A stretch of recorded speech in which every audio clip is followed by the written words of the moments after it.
Shall we turn please to Leviticus chapter 16? आइए हम निकालेंगे लय व्यवस्था और उसका 16 अध्याय। And we'll read verses 1 to 10. और उसका 1 से लेकर के 10 वचन तक हम पढ़ेंगे। जब हारून के 2 पुत्र यहोवा के सामने समीप जाकर मर गए, उसके बाद यहोवा ने मूसा से बातें की।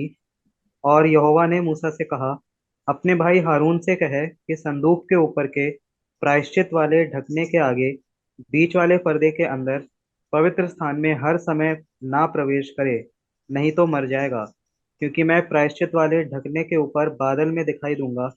जब हारून पवित्र स्थान में प्रवेश करे, तब इस रीति से प्रवेश करे, अर्थात पाप बलि के लिए एक बछड़े को और होम बलि के लिए एक मेढ़े को लेकर आए। वो सनी के कपड़े का पवित्र अंगरखा और अपने तन पर सनी के कपड़े की जांघिया पहने हुए और सनी के कपड़े का कटिबंध और सनी के कपड़े की पगड़ी भी बांधे हुए प्रवेश करे। ये पवित्र वस्त्र हैं, और वो जल से स्नान करके इन्हें पहने। फिर वो इजरायलियों की मंडली के पास से पाप बलि के लिए 2 बकरे और होम बलि के लिए एक मेढ़ा ले, और हारून उस पाप बलि के बछड़े को जो उसी के लिए होगा चढ़ाकर अपने और अपने घराने के लिए प्रायश्चित करे, और उन दोनों बकरों को लेकर मिलाप वाले तम्बू के द्वार पर यहोवा के सामने खड़ा करे। और हारून दोनों बकरों पर चिट्ठियां डाले, एक चिट्ठी यहोवा के लिए और दूसरी अजाजेल के लिए हो। और जिस बकरे पर यहोवा के नाम की चिट्ठी निकले, उसको हारून पाप बलि के लिए चढ़ाए, परंतु जिस बकरे पर अजाजेल के लिए चिट्ठी निकले, वो यहोवा के सामने जीवित खड़ा किया जाए और उससे प्रायश्चित किया जाए, और वो अजाजेल के लिए जंगल में छोड़ा जाए। And then verses 14, 15 and 16. 14, 15 और 16 वचन भी पढ़ेंगे। तब वो बछड़े के लहू में से कुछ लेकर पूर्व की ओर प्रायश्चित के ढकने के ऊपर अपनी उंगली के द्वारा उस ढकने के सामने ही 7 बार छिड़क दे। फिर वो उस पाप बलि के बकरे को जो साधारण जनता के लिए होगा बलिदान करके उसके लहू को बीच वाले पर्दे के भीतर ले आए, और जिस प्रकार बछड़े के लहू से उसने किया था, ठीक वैसा ही वो बकरे के लहू से भी करे, अर्थात उसको प्रायश्चित के ढकने के ऊपर और उसके सामने छिड़के। और वो इजरायलियों की भांति भांति की अशुद्धता और अपराधों और उनके सब पापों के कारण पवित्र स्थान के लिए प्रायश्चित करे, और मिलाप वाला तंबू जो उनके संग उनकी भांति भांति की अशुद्धता के बीच रहता है, उसके लिए भी वो वैसा ही करे। Shall we just have a word of prayer? प्रार्थना करेंगे। Almighty, faithful God, we lift up our eyes to the great and mighty God, for whom nothing is too hard or too difficult. We thank you and give you the glory that all power, all wisdom is yours, and our wisdom and insight is just sounding cymbals. Lord, we look unto thee, therefore, Lord, and humble ourselves before you, that you will open thy precious word to us. We thank you, Lord, through this precious word our hearts have believed and been cleansed in the precious blood. We thank you for Jesus, our Lord, who died on the cross for us, who rose again to be our life and righteousness. And so, Lord, we pray that you'll open thy precious word to us in the name of the Lord Jesus. Amen. आमीन। So this chapter 16 is about the Day of Atonement in Israel. सो ये 16 अध्याय लय व्यवस्था का प्रायश्चित के दिन Israel के अंदर ये बात को बताता है। It was celebrated in Israel in the 7th month on the 10th day. और 7वें महीने के 10वें दिन में ये इजराइल के बीच में मनाया जाता था। And it is the most important feast, or we can say feast in the Jewish calendar. और ये बहुत ही महत्वपूर्ण पर्व है यहूदियों के कैलेंडर के हिसाब से। But it is absolutely what the spiritual lessons from the Day of Atonement are vital for believers to understand. और ये जो प्रायश्चित का दिन है, ये विश्वासियों के लिए बहुत ही मुख्य है, महत्वपूर्ण है कि इसको हम भली भांति समझें। In this chapter, it is Aaron, the high priest, who enters into the most holy place. और इस अध्याय में हारून जो महायाजक है, महापवित्र स्थान में वो प्रवेश करता है। Normally speaking, Aaron, the high priest, wore beautiful glorious garments. और आमतौर पर ये देखा जाता है और हम जानते हैं कि महायाजक का जो वस्त्र होता है, बहुत ही सुंदर वस्त्र वो पहनता है। But on the Day of Atonement, he humbled himself and went into the most holy place in just simple white linen clothes. लेकिन प्रायश्चित के दिन में वो अपने आप को नम्र करते हुए केवल सादा कपड़ा, जो है सूती के सादा कपड़ा पहन करके वो अंदर प्रवेश करता है। And especially in this chapter, Aaron is a type of the Lord Jesus, our great high priest. और खास करके इस अध्याय में हारून को हम हमारे प्रभु यीशु मसीह के स्वरूप देखते हैं, जो हमारा महायाजक है।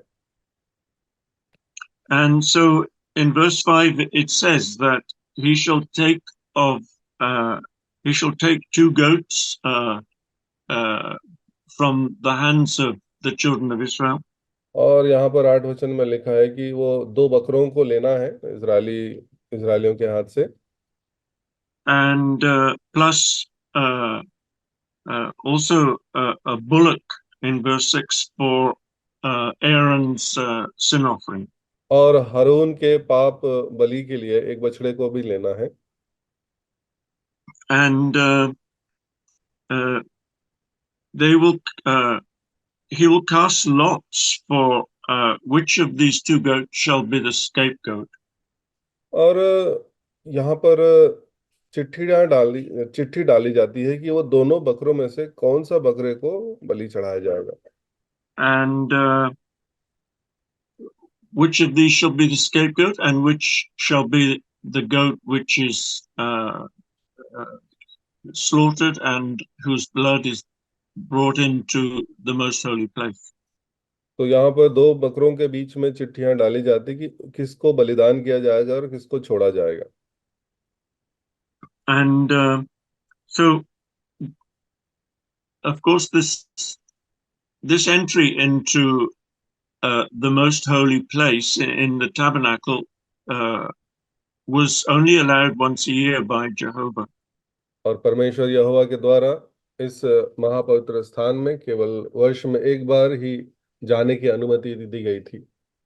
And so in a way he went in much reverence and even trembling and fear. और एक तरीके से देखे तो ये अपने आप को नम्र करते हुए, डरते और कांपते हुए उस में प्रवेश किया था। And so first of all he had to slaughter a bullock, and take that blood first into the most holy place. सबसे पहले उसको उस बछड़े का बलिदान करके उसके लहू को लेकर के उसको अंदर घुसना था। And that the tent in the tabernacle compound was in 2 parts. और जो तंबू है, तंबू के अंदर जो जो 2 भाग में हम तंबू के बारे में देखते हैं। The first tent, of course, where there was the candlestick, the altar of the golden altar, or the altar of incense, and the table of showbread. और जो पहला भाग में जो सामने वाला भाग है, उसमें हम देखते हैं वेदी है और दीवट है और रोटी रखने की मेज है और वहां पर हौद है। And which represents the second heaven, but the first heaven was represented by the most holy place. जो कि अमूमन बाहर वाली जगह को दूसरा स्वर्ग कहा जाता है, लेकिन पहले स्वर्ग जो महापवित्र स्थान है, जो अंदर का स्थान है, उसको पहला स्वर्ग कहा जाता है। And that most holy place uh, represented the very throne of the living God. और जो महापवित्र स्थान है वो परमेश्वर, जीवते परमेश्वर के रहने के स्थान को बताता है। And so, first of all, this high priest had to, Aaron the high priest, he had to enter with the blood of goats, and that blood was sprinkled before the altar and on the altar for to atone for his personal sin. सो पहले, सबसे पहले उस बछड़े को बलि करके, उसके लहू को ले करके सबसे पहले अपने व्यक्तिगत प्रायश्चित के लिए उसको वहां पर अंदर प्रवेश करना। Then he went out into the courtyard after doing that, and the the the the goat for the to be slaughtered was slaughtered on, and the blood was brought by Aaron into the most holy place. और उसके बाद जो बकरों को बलिदान करने के बाद अपने वो बकरे के लहू को लेकर के उस महापवित्र स्थान में उसको प्रवेश करना है। And again, the blood was sprinkled before the Ark of the Covenant and on top of it. और वो पहले, सबसे पहले जो लहू है वो वाचा के संदूक के ऊपर छिड़का जाना है। The Ark of the Covenant consisted in two parts, the lid on which were the cherubims seated, and the box where the tables of on which the law was, the two tables on which the law was written. तो जो वाचा के संदूक है उसके दो भाग हैं, और पहला भाग जो उसका ढकना है, जिसको प्रायश्चित का ढकना भी कहा जाता है, और अंदर जो बक्सा है, जो उसके अंदर वो 10 आज्ञाएं की पटियां रखी गई हैं। The Hebrew word really for the lid, which went on the box, was the covering. जो ढकना है, जो ढांकता है उस वाचा के संदूक को, उसको कवरिंग या ढांकने वाला कहा गया है इब्रानी भाषा में। And when they translated the Hebrew into the Greek New Testament, they called it the mercy seat. लेकिन जब इसको इब्रानी भाषा को यूनानी भाषा में अनुवाद किया गया तो उसको दया का सिंहासन कहा गया, जबकि हिंदी में ये नहीं मिलता है हमें, लेकिन इसको अंग्रेजी में कहा गया है दया का सिंहासन। Yeah, but I would say it was better that we stick to the original meaning in the Hebrew, and that is the mercy seat is a covering. तो हम उस मूल भाषा में, जो इब्रानी भाषा है, उसमें जो दया का जो सिंहासन या सीट है, उसको जो ढांकने वाला या प्रायश्चित का ढकना या ढांकने वाला, उसको हम यूं समझें। I mentioned that inside the Ark of the Covenant, in that box, was the two tables on which God wrote the laws which he gave to Moses. और वाचा के संदूक के अंदर जो डब्बा है, बक्से के अंदर जो परमेश्वर ने जो पत्थर की पट्टियों में 10 आज्ञाएं लिख के दी थी, वो रखी गई है। And those laws the children of Israel had wholesale broken. और जो वो आज्ञाएं जिसको इजरायली प्रजाओं ने उसको तोड़ा कई बार। But the point of the covering is that that mercy seat or that covering hid the sin of Israel from the sight of God. और उस ढकने का अर्थ ये है कि इजरायली प्रजा के पाप जो है वो उनके जो पाप को परमेश्वर ने ढांप दिया, इस प्रकार से उसको हम समझ सकते हैं। Now, both the lid and the box were covered in gold. और ये दोनों ढकने, प्रायश्चित के ढकना कह लें या और उसके बक्से, दोनों को सोने से मढ़ा गया था। In actual fact, the gold in itself was not a, a sufficient covering to hide Israel's sin. और ये सोना से मढ़ा जरूर हुआ था, ढांका जरूर हुआ था, लेकिन सोना काफी नहीं था कि वो इजराइल के पाप को वो ढांक सके। But that blood that was sprinkled on that covering uh, represents the blood of the Lord Jesus Christ shed for us on Calvary. और जो बछड़े का लहू, बकरी का लहू जो उसके ऊपर छिड़का जाता है, वो हमारे प्रभु यीशु मसीह के लहू को बताता है जो कलवरी क्रूस पर हमारे लिए बहा गया।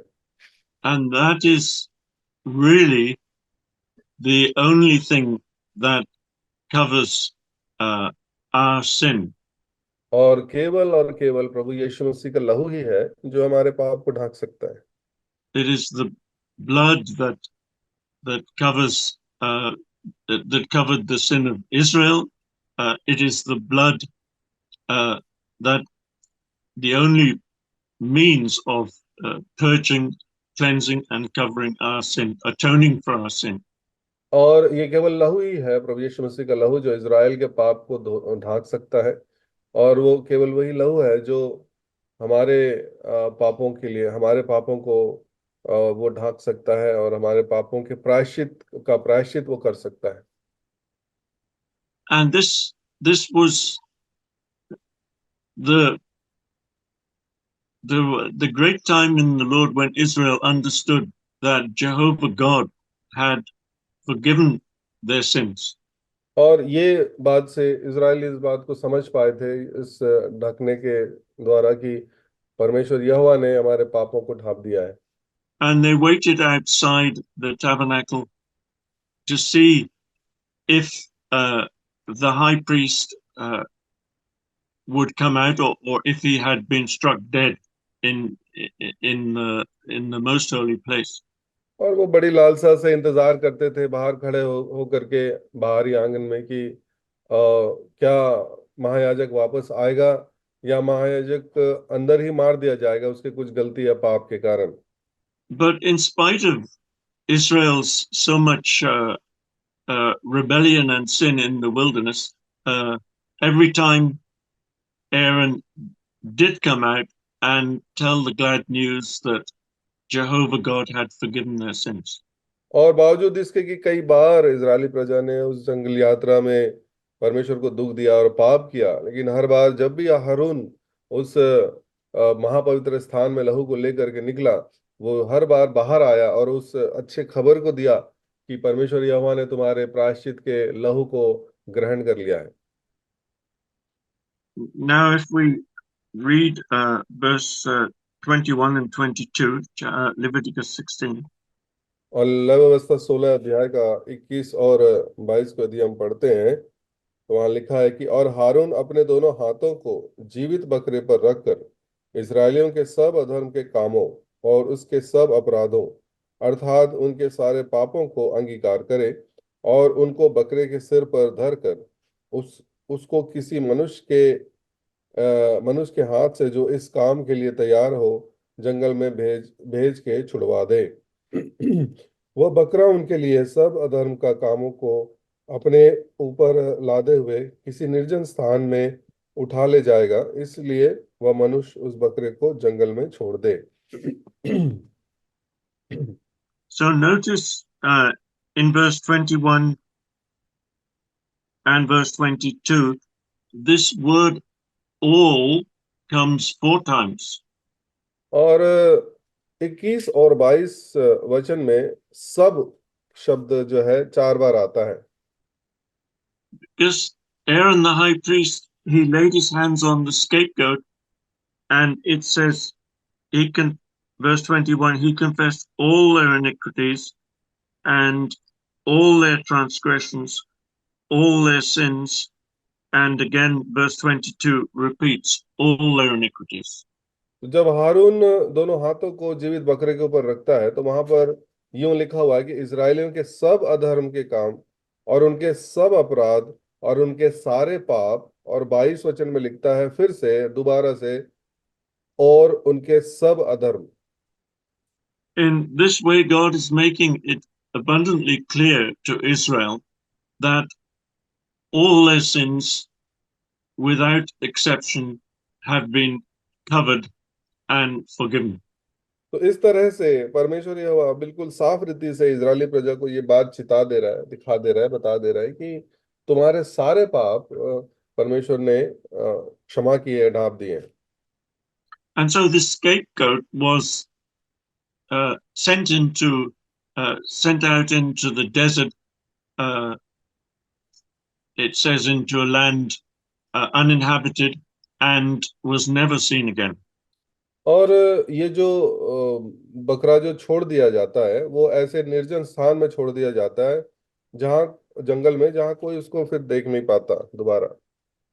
And just as the first goat, which was sacrificed, represents the Lord Jesus, और who जो पहला yeah, बकरा है जो प्रभु यीशु मसीह को सूचित करता है कि वो जो मारा गया, बलिदान हुआ, who shed his precious blood to purge and cleanse our sins, so also the scapegoat represents the Lord Jesus.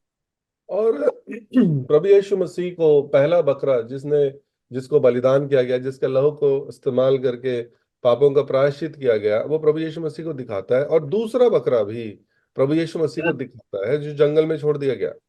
That scapegoat, so to speak, carrying all the sins of Israel, went into a land and was never seen again.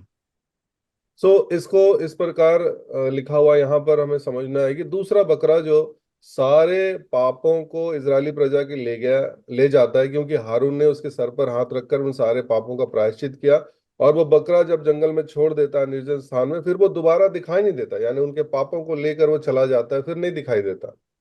Our Lord Jesus, he on Calvary's cross, it's as if he went into a land of darkness and as he suffered on the cross. और ऐसा प्रतीत होता है कि प्रभु यीशु मसीह जब उस कलवरी के क्रूस पर था तो वो इस प्रकार से एक अंधेरे स्थान में, एक निर्जन स्थान में हमारे पापों को लेकर चला गया। Even those in the deepest suffering, he cried out, my God, why hast thou forsaken me? और उस बड़ी वेदना के अंदर, उस बड़ी तड़प के अंदर उसने ये भी पुकार के चिल्ला दिया कि हे परमेश्वर, तूने मुझे क्यों छोड़ दिया। And 2 Corinthians 5:17 says he became sin that we might become the righteousness of God. दूसरा कुरिन्थी 5:17 के अनुसार वो हमारे लिए पाप बन गया, क्या कि हम परमेश्वर के लिए धार्मिकता बन जाए। And he is a substitute, an innocent victim, dying for the guilty, which is the sinners who've trusted sinners. Well, he died for the sinners of all sinners. और प्रभु यीशु मसीह जो वहां पर हम देखते हैं विक्टिम है, जिसको क्रूस पर चढ़ाया गया, बदले में किसके, जो पापी है उनके, मनुष्य के बदले में वो स्थान लिया, हमारे बदले में वो आ गया। The difference between that scapegoat in Israel and the Lord Jesus was that scapegoat never came back, but the Lord Jesus did come back in resurrection. और जो अंतर है वो इजरायली प्रजा और उस बकरे में और प्रभु यीशु मसीह में ये है कि वो बकरा जो जंगल में छोड़ दिया जाता था वो कभी दोबारा वापस दिखाई नहीं देता था, वापस नहीं आता था, लेकिन हमारा प्रभु यीशु मसीह जी उठकर फिर वापस आया। So the spiritual reality of the Day of Atonement in the New Testament we find in Hebrews chapter 9. और प्रायश्चित के दिन के विषय में जो विस्तार है वो इब्रानी के 9 अध्याय में हमें मिलता है। So if we turn to Hebrews chapter 9, please. यदि हम निकालें इब्रानी और उसका 9 अध्याय, And we'll read from verse 11 to 14. 11 से लेकर 14 वचन तक हम पढ़ेंगे। परंतु जब मसीह आने वाली अच्छी अच्छी वस्तुओं का महायाजक होकर आया, तो उसने और भी बड़े और सिद्ध तंबू में से होकर, जो हाथ का बनाया हुआ नहीं, अर्थात इस सृष्टि का नहीं, और बकरों और बछड़ों के लहू के द्वारा नहीं, पर अपने ही लहू के द्वारा एक ही बार पवित्र स्थान में प्रवेश किया और अनंत छुटकारा प्राप्त किया। क्योंकि जब बकरों और बैलों का लहू और कलोर की राख का अपवित्र लोगों पर छिड़क जाना शरीर की शुद्धता के लिए उन्हें पवित्र करता है, तो मसीह का लहू, जिसने अपने आप को सनातन आत्मा के द्वारा परमेश्वर के सामने निर्दोष चढ़ाया, तुम्हारे विवेक को मरे हुए कामों से क्यों न शुद्ध करेगा, ताकि तुम जीवते परमेश्वर की सेवा करो। In verse 11, it says that the tabernacle the Lord Jesus entered into was much greater than the tabernacle in the desert which Moses built. और 11 वचन में लिखता है कि जिस तंबू पर प्रभु यीशु मसीह प्रवेश करे हैं, वो तंबू कहीं बेहतर है उस तंबू से जो मूसा ने जंगल में बनाया। He entered into the perfect tabernacle to present. Sorry. वो एक सिद्ध तंबू में प्रवेश किया इस बात को सूचित करने के लिए, to on the day of resurrection to present himself faultless on the basis, on the value of his precious blood which was shed on Calvary. अपने उस बहुमूल्य लहू और उत्तम लहू के वसीले से, उसके आधार पर जो उसने कलवरी क्रूस पर बहाया, उसके द्वारा वो फिर से जो है वो बाहर निकल आया, जीवित हुआ और उस सिद्ध बलिदान को हमारे लिए किया। He presented himself before his Father as spotless and pure and victorious. और अपने पिता के सामने अपने आप को बिना दाग और शुद्ध और जयवंत प्रकट किया। Just as he was a forerunner, because the desire of God is, according to Jude verse 24, that we also will be presented spotless and blameless before the throne of God. यहूदा की पत्री 24 अध्याय में 24 वचन में जब हम पढ़ते हैं कि हमें भी वो निर्दोष और निष्कलंक परमेश्वर के सामने खड़ा करेगा। प्रभु यीशु मसीह हमसे पहले एक अग्रिम धावक के समान हमसे पहले वहां पहुंच करके इन बातों को जो हमारे ऊपर घटने वाली, अपने आप को वो शुद्ध, पवित्र और निष्कलंक साबित किया पिता के सामने। And verse 12 tells us that the Lord Jesus only needed to enter once.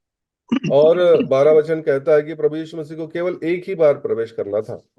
Not like the high priest in Israel who had to enter every year. इस प्रकार नहीं कि इजरायली प्रजा के महायाजक की तरह हर एक साल उसको जाना है। And as I said, the Lord Jesus presented himself on the merit of his blood as a spotless lamb.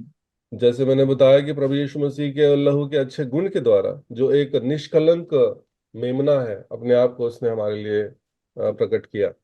Even Mary Magdalene, who was the first to see him on the resurrection morning, was not even allowed to touch him because he had not yet risen to his Father.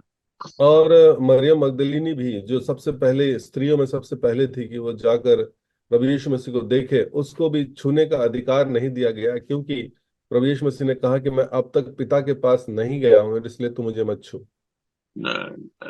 In the third resurrection appearance on the day of resurrection, the women, a group of women, were allowed to touch his feet. और लेकिन उसी पुनरुत्थान के दिन में तीसरे घटना में, जहां पर प्रभु यीशु मसीह दिखाई देते हैं, कुछ स्त्रियां जब आई तो उनको प्रभु यीशु मसीह को छूने के लिए प्रभु यीशु मसीह ने उनको अपने को छूने दिया। And so between those resurrection appearances, he had presented before the throne of God he had presented himself on the merit of his precious blood.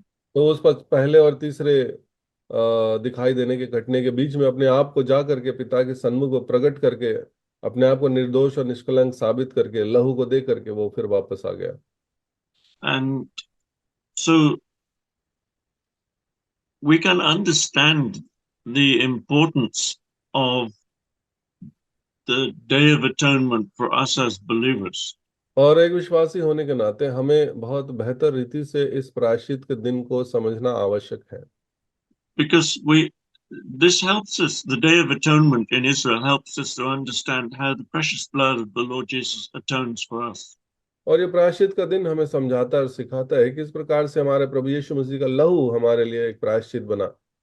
It covers when we repent of our sins and believe in the Lord Jesus Christ, that he died for us as our substitute, then that blood atones for all our sins. जब हम विश्वास करते हैं कि हमारा प्रभु यीशु मसीह हमारे लिए मारा गया और हमारे लिए अपना लहू बहाया, वो विश्वास हमारे लिए एक प्रायश्चित के समान है जो हमारे पापों को ढांपता है। ये इसके द्वारा हम ये विश्वास करते हैं कि प्रभु यीशु मसीह का लहू हमें शुद्ध करता है। And that's why we read in Leviticus 16, when the high priest laid his hands on the scapegoat, और it इसलिए says, हम yeah, यस और इसलिए हम लेवी व्यवस्था 16 अध्याय में पढ़ते हैं कि वो जो छोड़ा गया हुआ बकरा है जो पापों को उठाकर वो जंगल में ले जाता है, हमारे सारे पापों को हर लेता है। says all transgressions, all sins, all iniquities.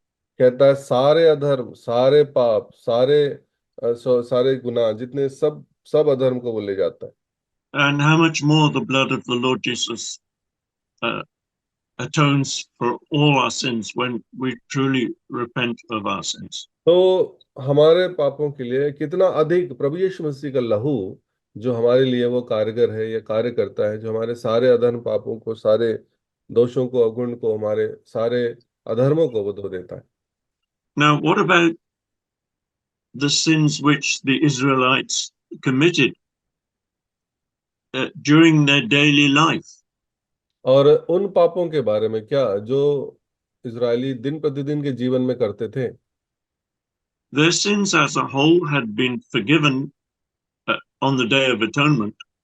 प्रायश्चित के दिन उनके सारे पाप जो है उस दिन क्षमा कर दिए गए। But they also committed, as even believers do, we sin in thought, word, and deed, even as believers. और उसके बारे में क्या जो विश्वासी होने के नाते हम भी कार्य, विचार और सोच के द्वारा हम जैसे हम कई बार पाप करते हैं, उनके बारे में क्या है? And that is why we read about, that is why it was necessary for sacrifices for sin to be sacrificed every day, every week, and every month.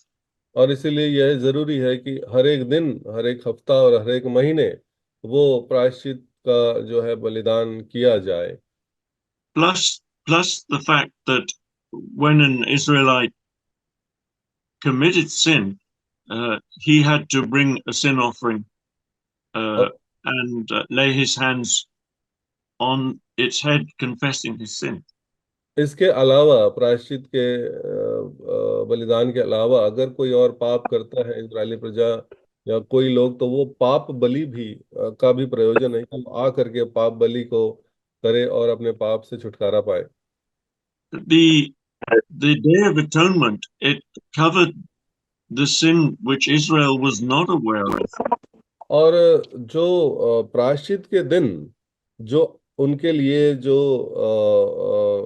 प्रायश्चित के दिन उनके लिए जो बलिदान किया गया, उनको जो छुटकारा दिया गया, वो पाप के बारे में इजरायली प्रजा को ज्ञात नहीं था, क्योंकि वो पाप उन्होंने नहीं किया। Because we have an old nature. The Bible says man is born in sin.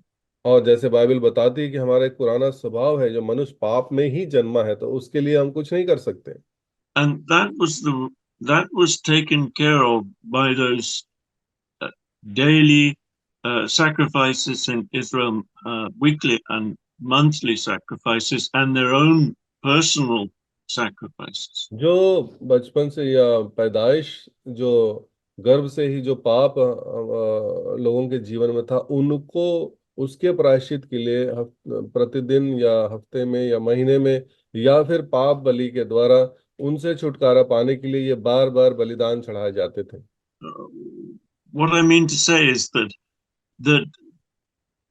on the Day of Atonement, their sin was covered for general sins of rebellion, also for sins which they didn't even, that they were not even aware that they had committed against God. मैं कहना ये चाहता हूं यहाँ पर कि उस प्रायश्चित के दिन में दो तरीके के पाप को ढांका गया था और जिसके बारे में प्रायश्चित किया गया था, जो है एक तो पाप वो दिन प्रतिदिन के जीवन में सोच शब्द और विचारों के कार्यों के द्वारा करते हैं, और दूसरा वो पाप जो पैदाइशी पाप है, जो पाप के कारण जो नस्ल पाप में है मनुष्य जाति, जो इनको वो जानते भी नहीं है ऐसे पाप, उसके लिए भी प्रायश्चित किया जाता है। And we see also this principle in the New Testament for forgiveness and cleansing of sin for believers. और विश्वासियों के लिए भी नया नियम पुस्तक नए नए नियम वाचा में हम पापों की क्षमा और छुटकारे के विषय में हम बात करते हैं। When we are born again, when we believe in the Lord Jesus Christ, जब हम नया जन्म पाते हैं, प्रभु यीशु मसीह में विश्वास करते हैं, God takes care of all our sins and puts them out of his sight. और परमेश्वर हमारे सारे पापों को लेकर के अपने दृष्टि से दूर कर देता है, उसको हमारे से दूर कर देता है। He blots them out as a thick cloud. और जैसे काली घटा को हटा दिया जाता है, उस प्रकार से वो उसको साफ कर देता है। If we turn to Isaiah 38, यदि हम यशायाह की पुस्तक और उसका 38 अध्याय को देखें,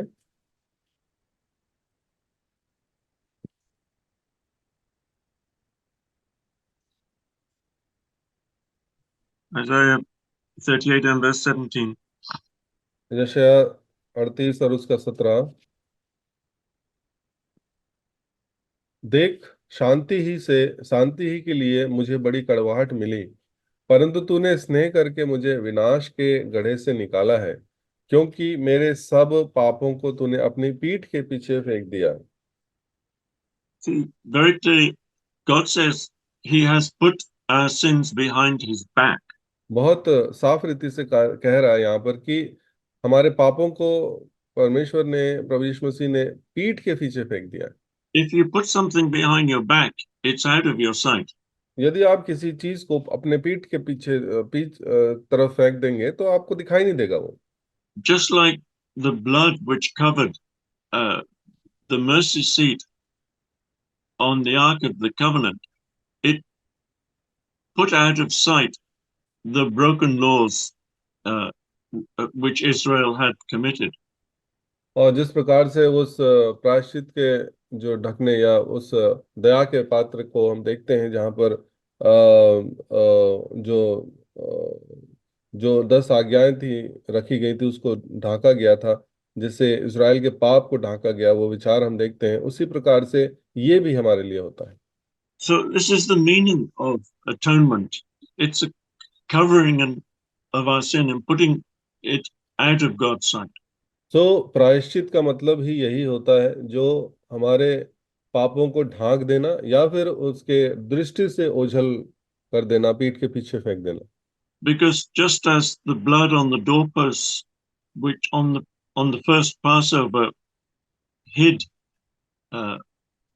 or hid from sight the sins of Israel, in the same way, the blood of the Lord Jesus hides from sight, covers our sin. जिस प्रकार से फसह के पर्व के समय वो चौखट पे लगाया हुआ लहू उनके पापों को ढांप लिया, उसी प्रकार से जो है वो दृष्टि से ओझल हो जाते हैं, हमारे पाप दिखाई नहीं देते हैं प्रभु यीशु मसीह के लहू के द्वारा। Because when the destroying angel saw that blood on the doorposts of the Israelites, it said to him there was no need to kill the firstborn in that house, because the blood signified that a judgment, the penalty had already been paid for sin. तो जब वो लहू को उस चौखट पे देखता था, वो मृत्यु का दूत, तो उसको ये बताया गया था कि वो लहू अगर वो दिखाई दे तो उसको ये समझना कि उनके जो पाप का जो प्रायश्चित है या उनका दंड है वो पहले ही उस लहू के द्वारा ढांप दिया गया है। So I said that these daily, weekly and monthly sacrifices were necessary for the sins which the Israelites committed between the yearly days of atonement.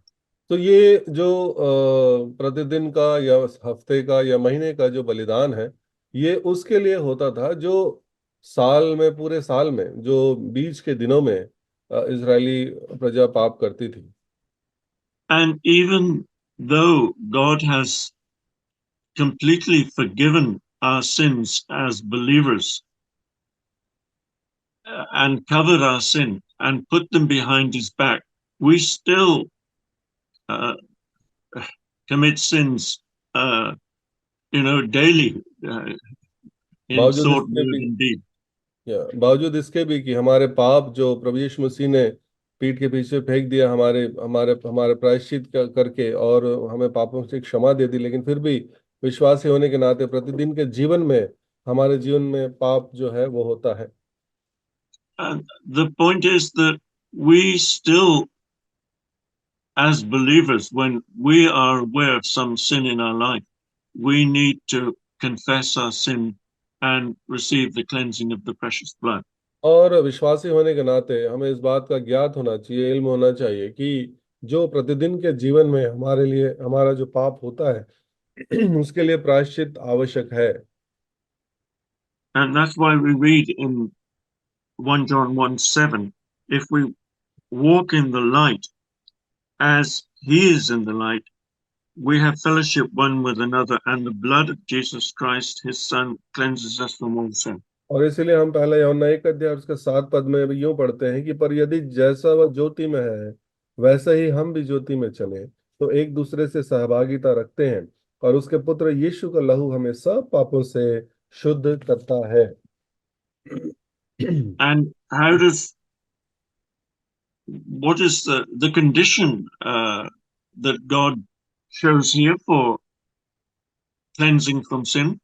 और यहाँ पर क्या शर्त है कि प्रभु यहाँ पर क्या शर्त रख रहे हैं कि हम पाप से छुटकारा पा सकते हैं?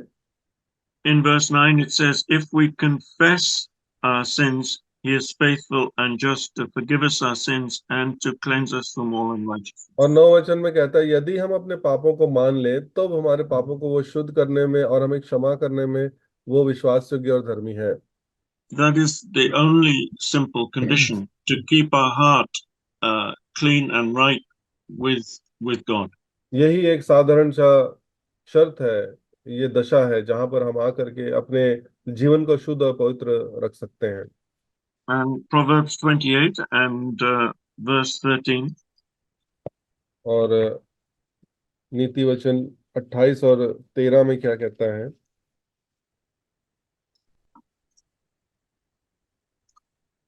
जो अपने अपराध छिपा रखता है उसका कार्य सफल नहीं होता, परंतु जो उसको मान लेता और छोड़ भी देता है उस पर दया की जाएगी। That is basically saying the same thing as 1 John 1:7 and 9. अगर इसको गहराई से देखें तो ये पहला यूहन्ना 1 अध्याय 7 और 9 वचन की ओर अंकित करता है। And this is a very important part of our sanctification as believers. और ये हमारे विश्वासी होने के नाते हमारे शुद्धिकरण का बहुत ही महत्वपूर्ण भाग है। we the Bible tells us that the word cleanses us and sanctifies us. Bible बताती है कि वचन हमें पवित्र करता है, वचन हमें शुद्ध करता है। How does it do that? और वो ये कैसे करता है? Because when we read the word of God and we uh, we believe it and put it into practice, then we grow spiritually. जब हम उसको उसको पढ़ते हैं, जब हम उसको मानते हैं और उसके अनुसार अपना जीवन व्यतीत करते हैं, चलते हैं, ये तीनों कार्य के द्वारा वो वचन हमें शुद्ध करता है। And the moment, when we feel in our spirit that something is putting us out of fellowship with the Lord Jesus Christ, then और yeah, अगर के हमें ये पता चलता है या थोड़ा भी आभास होता है हमें आत्मा में कि कुछ ऐसी जीवन में बात आ गई है जो मेरी मुझे परमेश्वर की संगति से अलग कर रही है, then immediately we have to go to the Lord, confess that sin, and immediately we receive the cleansing of the precious blood. तब तुरंत ही जा करके प्रभु के सामने हमें उसको क्षमा मांगना है और तुरंत शुद्ध हो जाना है ताकि हमारी संगति परमेश्वर के साथ बनी रहे। So, as I would say, there are three ways in which the Lord makes us more holy believers. जैसे मैंने बताया कि तीन प्रकार से परमेश्वर हमें बहुत पवित्र विश्वासी बनाता है। Firstly, through tribulations and trials, we become partakers of His holiness, according to Hebrews chapter 12. इब्रानी 12 अध्याय के अनुसार हमारे क्लेशों में, मुसीबतों में, दुखों में से हमें लेकर जाता है परमेश्वर ताकि वो हमें शुद्ध करे। Just read please Hebrews chapter 12 and verse 10. इब्रानी 12 अध्याय और उसका 10 वचन। वह तो अपनी अपनी समझ के अनुसार थोड़े दिन के लिए ताड़ना करते थे, पर वह तो हमारे लाभ के लिए करता है कि हम भी उसकी पवित्रता के भागी हो जाएं। The second way which the Lord sanctifies us and makes us more holy is by the washing of the Word of God. और दूसरी तरीके से जो हमें शुद्ध करता है परमेश्वर, वो है अपने वचन के स्नान के द्वारा, धोने जाने के द्वारा। That comes down to basically to obedience to God's Word. और वो इसका मतलब ये है कि परमेश्वर के वचन को जब हम पढ़ते हैं तो उसको हम आज्ञा मानना है। Ephesians 5 and verse 26. और ये इफिसी 5:26 के अनुसार हम इसको देखते हैं। वहां यूं लिखा है कि उसको वचन के द्वारा जल के स्नान से शुद्ध करके पवित्र बनाए। And the third way that God makes cleanses us and sanctifies us and makes us more holy is by keeping our heart clean, by regularly confessing any sin that is defiling us. और तीसरी तरीके से परमेश्वर हमें कैसे पवित्र रखता है कि हर एक बार जब भी हम पाप करते हैं उसको पश्चाताप करने के द्वारा उस पाप को अपने जीवन से दूर रख करके अपनी पवित्रता को बनाए रखना। That is very important. We should not say, if the Israelites had said, well, if I, commit daily sins in the wilderness, it's okay because on the Day of Atonement, it's all going to be forgiven anyway. तो Israeli प्रजा भी यूं कह सकते थे कि अरे जंगल की यात्रा में हम प्रतिदिन पाप तो कर रहे हैं, कोई बात नहीं, प्रायश्चित के दिन जो साल में एक बार है वहां पर सारे पाप जो है हम उसका जो बलिदान तो करते ही हैं, इससे कोई फर्क Uh, नहीं पड़ता। that would have been uh, disobedience in the extreme for the Israelite. और ये कार्य उनके लिए बहुत ही भयंकर रीति से जो है अनाज्ञाकारिता उनके लिए आता। And I have the impression sometimes we as believers uh, can have that mindset too. Well, God has certainly forgiven my sin and saved me for eternity.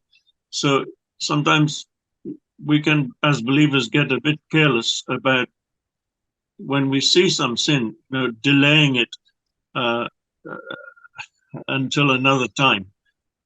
तो कई बार विश्वासी होने के नाते इस प्रकार से हम अगर मान लो कुछ पाप देख लेते हैं या कर लेते हैं तो हम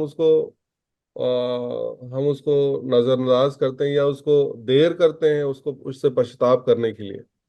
And so basically, we can sum up spiritual growth in one word, and that is obedience to the word of God. इस सारे बातों का निचोड़ हम यूं कह सकते हैं कि अगर हम ऐसा नहीं करते, हम देर लगाते हैं पाप से क्षमा मांगने के या पाप में बने रहते हैं, तो हम परमेश्वर के वचन की अनाज्ञाकारिता में हैं, हम उसको मान नहीं रहे। I can remember reading uh, an account of a story about C.T. Studd, the godly missionary in the 19th century who preached the gospel at great cost in Africa. सीटी स्टड जो 1910 में परमेश्वर के एक महान सेवक थे और प्रचारक थे जो उन्होंने अफ्रीका में प्रचार किया। And he was part of this missionary movement called the WEC, Worldwide Evangelization Crusade. World wide evangelism crusade के उसके भाग थे, वो वहाँ उसमें कार्य करते थे। And one day he was staying with was it Norman Grubb, I think was the principal of that mission. उस मिशन के प्रिंसिपल नॉर्मन ग्रब नाम था उनका, शायद उनके साथ एक दिन वो थे। And one night, in the middle of the night, Norman Grubb, he heard a noise downstairs in his kitchen, and he went down to see what it was. और उनको रात को किचन रूम से एक आवाज आई तो वो भाग करके नॉर्मन ग्रब गए कि देखें कि ये क्या है, क्या हुआ, उसको देखने गए। And he saw C.T. Studd sitting at the kitchen table with his Bible open, and he said, "Man, what are you doing at this time of night?" और उन्होंने देखा सीटी स्टड जो है किचन रूम में और टेबल में Bible खोल करके रात के समय में वो बैठे हुए हैं, तो उन्होंने पूछा, भाई रात के समय में ये क्या कर रहे हो तुम? And C.T. Studd said, "Brother, I'm going through the whole of the New Testament and underlining all the places where I not yet have been obedient to the word of God." तो उन्होंने बोला कि भाई मैं नए नियम के अंदर उन सभी जगहों में जहाँ पर वचन को मैं अंडरलाइन कर रहा हूँ, रेखांकित कर रहा हूँ, जिन वचनों को मैंने अभी तक नहीं माना है। So there you see why, one of the reasons anyway, why God used that man so mightily.